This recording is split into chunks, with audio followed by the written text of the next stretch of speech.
Welcome back to another episode of A Positive Insights. Today I'm joined by Shaun from Floats.ai. Shaun, thanks so much for joining us today. Thanks for having me. How are you? I'm good. Bit hot. It's a bit hot. It is a lovely day in Sydney today. It is. Can't beat it. Yeah, brilliant. Well, thanks so much for obviously joining me. But if you can start off and tell us a little bit about yourself. Yeah. Shaun moved to Sydney 11 years ago today. Actually. Congrats. Yes.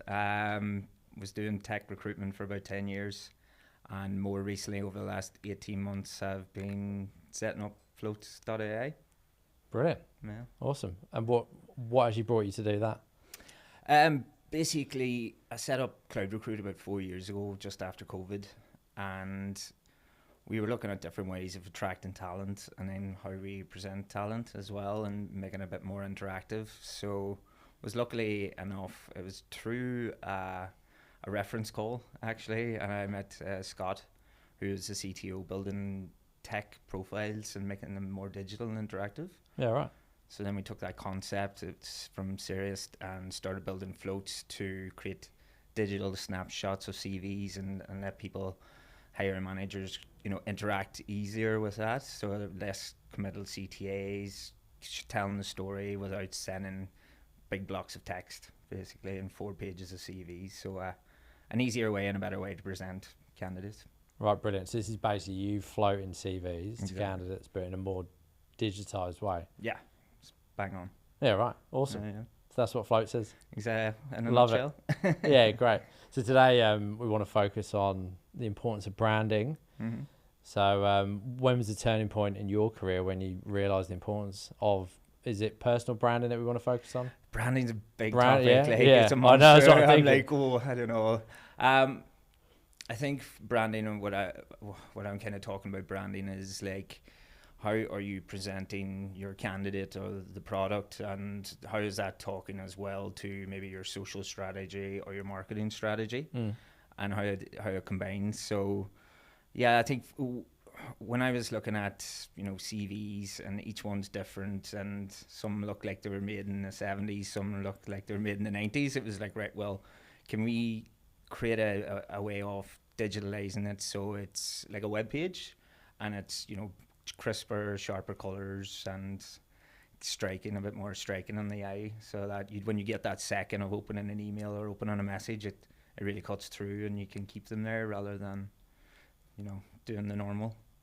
Yeah, right. But when was the turning point in your career when you realised that was an important thing to focus on? That's a good question. I think I've always been interested in it. When I started Cloud Recruit, I reached out to Mitch Sullivan and done his course about copywriting for recruiters. Yeah, I've seen Mitch around. Yeah, and that really helped with attracting talent. And then it was really then that I started the journey, but I would say more so in the 18 months now with Floats. It's like, how do we scale?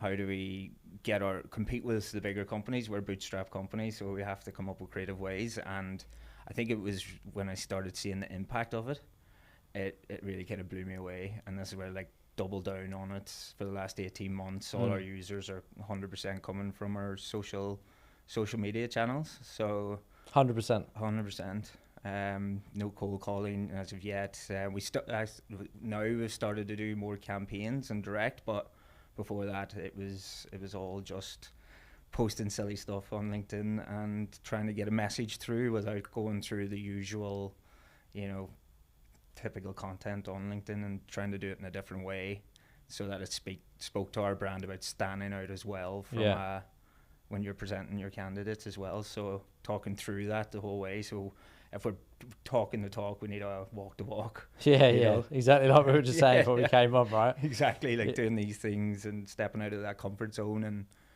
doing it a little different. If you can do that, then I think it has a better cut through with when you're prospecting or when you're trying to land new accounts, really. Yeah, okay. But we're talking about attracting candidates and actually floating them through. Yeah. Yeah, right. What would be what's the basic strategy behind that?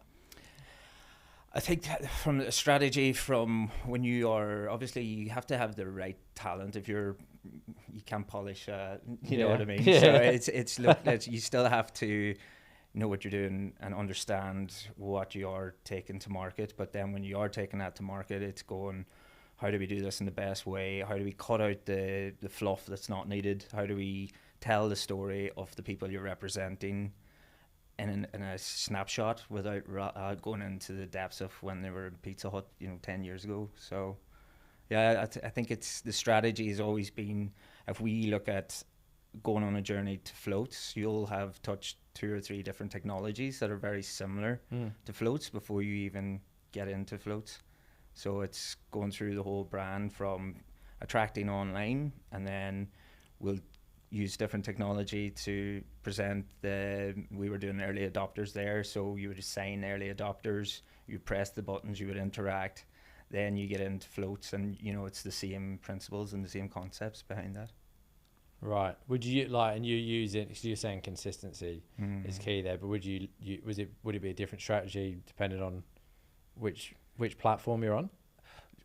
On different platforms, yes. I think from our side, and I'm not sure if you mean this, but from a floating perspective, or like approaching new business, it's like Floats or reverse marketing. Some people just think it's job chasing. Yeah. But it's like, if you're looking at targeted accounts, they hire these types of people. You can do that. You can lean into marketing emails and saying this is a marketing email, but we're sending it to people like you, and create a bit of FOMO, create a bit of urgency. Yeah. And then you have obviously the job chasing too, because you know that their need is there. Yeah, right. Gotcha. So what's next in branding?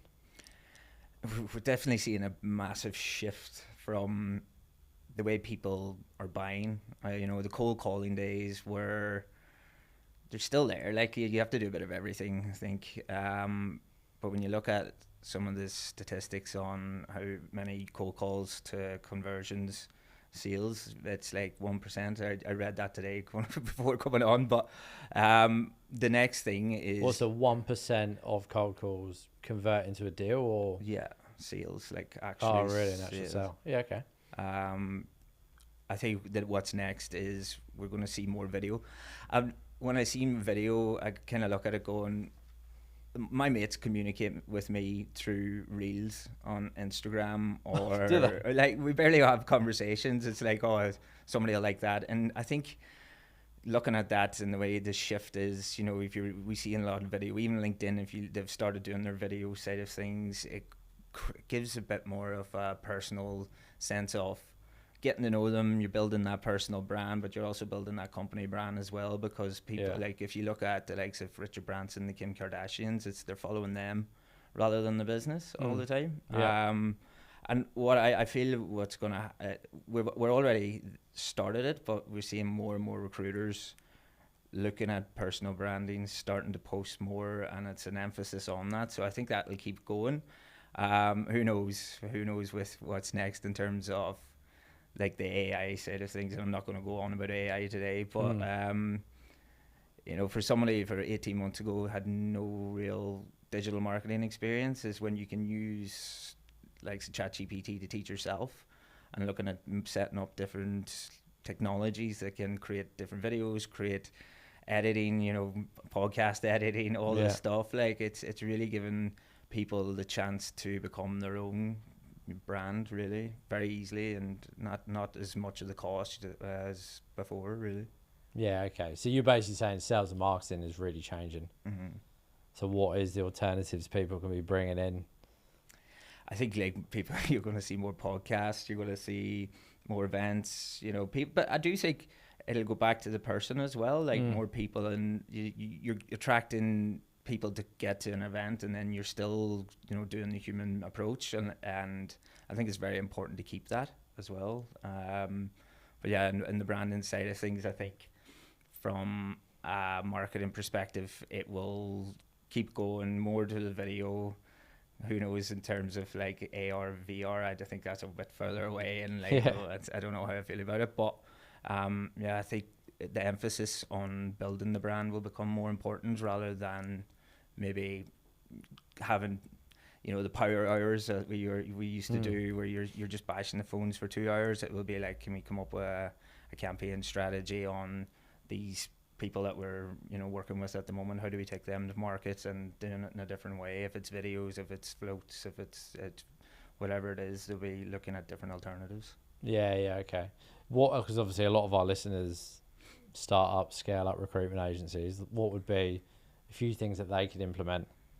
I think just starting and like trying different weird things, like nearly everything you've been taught about writing and marketing is nearly flipped on its head. And when we do see more of the generative content coming out, it's like, how can we make sure people understand that this is us and it wasn't just put a prompt into ChatGPT and lazy kind of marketing or lazy branding, you know? You see that all over LinkedIn now. You can easily see where they've just used ChatGPT. Exactly. Yeah, it's definitely the emoji stand up for me. For sure. As soon as you see that, you're like, ChatGPT. Exactly. There's lots of words as well that keep popping up, and I think it talks to your brand if you're doing that as well. I think it's the effort that you're putting in, and people buy into the effort, or even sharing a bit more of the personal stories and getting more into the person, because people do like to still buy from people. Yeah. One of the things I tell the guys internally is, I just have a Google sheet, right? So we're having conversations every day with recruiters, challenges, stories, the wins. And if anything's interesting or I've added value to them, I'll just write it down. Yeah. Because then when I go to, I'd probably post once a week. I probably should post more often. I should probably work on my personal branding more, but at least I've got some content that I can put out there, because if they find it valuable, I'm sure someone else is going to find it valuable as well.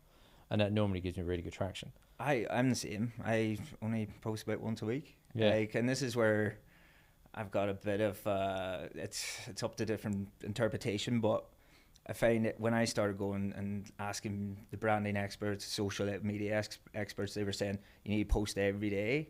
But then you dilute your content, and then you're every day you're putting up content, and then it's like the teacher at school that keeps shouting at you. You switch off, but it's the one teacher that you get on with all the time, and then they shout at you, then you listen. So it's kind of going with valuable content rather than just saying I need to put this post up today because I have to, you know. Yeah, no, that's true. Like I do not regurgitate content, but you can definitely reuse some content, because if you're building your network, then if you posted something a year ago, your network's probably very different a year later, right? Yeah. They might not have seen that post, but you've got 1,000 new followers or connections, so you can repurpose some content. And the content like this, you know, when you're trying to actually give some value, like I do a lot of messing around in my content, but try to get some message in through there, and then I'll try and do something like this, or build something so that it's not just the static one-way approach. It's shifting it, trying new things, because it surprised me that, like, the stuff that I've spent hours working. I done a David Attenborough video last week, 2 weeks ago, and it took not seen that. Took me about 4 or 5 hours to make, and then you put a post up about living in Humpty Doo today, and it gets 3 times the traction. So it's the ones that I spend most time on. They don't, but it's the ones that are more of use cases, real stories, real things happening that people try to. You might evoke an emotion or relate to somebody, and then it's more personable, and it's more real. Yeah. Have you got any stats behind, like, obviously personal branding and how that's impacted a recruiter at all? Yeah. With personal branding, it's very hard to put a metric towards it, because it's like it's funny. I was thinking about this on the way over. It's going, you don't put up a post and then you get the placement. It's the build, and it's the story, and it's like, what has really surprised me is the weirder and the sillier I get on, like, what I'm doing. It opens up partnerships like yourselves or Mitch Sullivan, or people that you would never really thought that would have come to you, or you would have been in that conversation, where it's it's not so much directly just looking at how do I make money off it. It could be attracting talent to your company as well. So it's not just always about trying to make the sale, but building the brand to show people what you're doing, but also taking them on a journey as well. Yeah, okay. So you're talking about your experience of you potentially doing silly stuff on social and attracting people. Is there a key win for you that you want to share? Yeah, I done a post one day, and it was about aggressive response or aggressive follow up emails, and I'd done like a rendition of Eminem Stan. Right, yeah. And Classic. yeah, and it was I was in meetings, and I come off it, and it just started taking off. And we were getting requests from globally, and we weren't set up for it. At that time, we weren't really ready for it. So the power of that post was like got us from Bulgaria to South Africa to London. You know, there was all these things popping up, and I was like, I have to keep going with this and double down on it and keep being weird and wonderful. So did you get any? Was there like anyone reach out to you that was, you know, a new, like you mentioned, like a new partnership or a new client or? Yeah, like it's that one in particular was like there was at least 30 or 40 that reached out off that. Yeah. And I was actually traveling to London at the time and didn't capitalize on it with probably as much as I could have. Yeah, right. But it also highlighted where we needed to be able to set up to manage them communications, following up, doing the demos. But yeah, I wish I had have done it today when I'm, you know, no holidays booked for the next couple of months. Yeah, no, that's right. You learn from your mistakes. Exactly. So are you outsourcing the management of the social now? I do all my own. Yeah. I actually tried to do this with a guy, Mitch King, and he was like, "You need to learn how to do it yourself," which was really. I was like, "Oh man, can you not just do it for me?" Yeah. It didn't come naturally, but the fact that he kind of sat with me a couple of times for a couple of months and was like, "You know, this is what you're doing. You're all over the place here. You're trying to tell 3 stories at once." He started like really helping me with understanding that, and then I went to the likes of Dan Kilsell and Mike McCann or Mike Winnett, he might have been known as, and started really listening to what they were saying, and a lot of it was just do it, just try. If you're not putting something that will get them to stop scrolling, then you're probably wasting your time a bit. But at the same time, it's then coming with the value as well. So it's a mix of everything. It's a really, really tricky topic to kind of say this is right and this is wrong. It's just, I think it's a trial and error and keep going and keep trying different things. Yeah. Yeah, no, perfect. It's good advice. So just going back to Floats, like what's next for Floats? Being ready to go global now, I think, is we've spent the last 4 months like looking at that, going right. Well, there's a need. We can really impact people. We're seeing people pick up new clients every day. People come. I think the biggest win for us is people coming back every day in and sending them, looking at the data, following up, and we just continuously building. We haven't really officially launched. We've done a soft launch, and now we've got like integrations, automation coming through. So it's like we're looking at it going, let's go, it's go time. So yeah, more of podcasts and interviews and yeah, posting. Get it out there. Yeah. Absolutely, get it out there. Exactly. How can A Positive help your clients grow? I think like when you're looking at the market at the minute, especially maybe in the tech space where people don't have the money to hire, but they need to, and you're putting talent in front of them that can solve their problems. Say where do you go from there? And you know, speaking with Matt and Brandon and Liv, you know, it's how do you go back and deal with that objection of I don't have budget? Well, you know, you've got A Positive or A Pay. Love that. So basically pay over installments. Yeah. So we're looking to embed A Pay into Floats. Yeah. Which is exciting. Yeah. Which is really, really exciting. But less of the salesy part. I just want to close off. Yes. I know you talked about one piece of advice, but give me one piece of advice for someone setting up a recruitment agency, and what should they focus on around their personal branding? Like, what's one thing they can do which is easily to implement? Just press the button. Just post it. Like it's there for 2 minutes and it's gone. Nobody cares as much as you about your social media or your branding as you will. Yeah. And like you will spotlight, like, but not if you're giving it a go and you're trying to do something different. You know, something will happen. Yeah, that's true. Like I've definitely taken far too long to post things in the past. I haven't even posted them because I thought, you know, just you basically overthink it. Yeah. You have to overthink it. So yeah, less overthinking, post it. If you don't start, it's never going to happen, right? 100%. Yeah. Awesome. All right. Well, appreciate you coming on. Thank you. Thanks so much for your time. Appreciate it.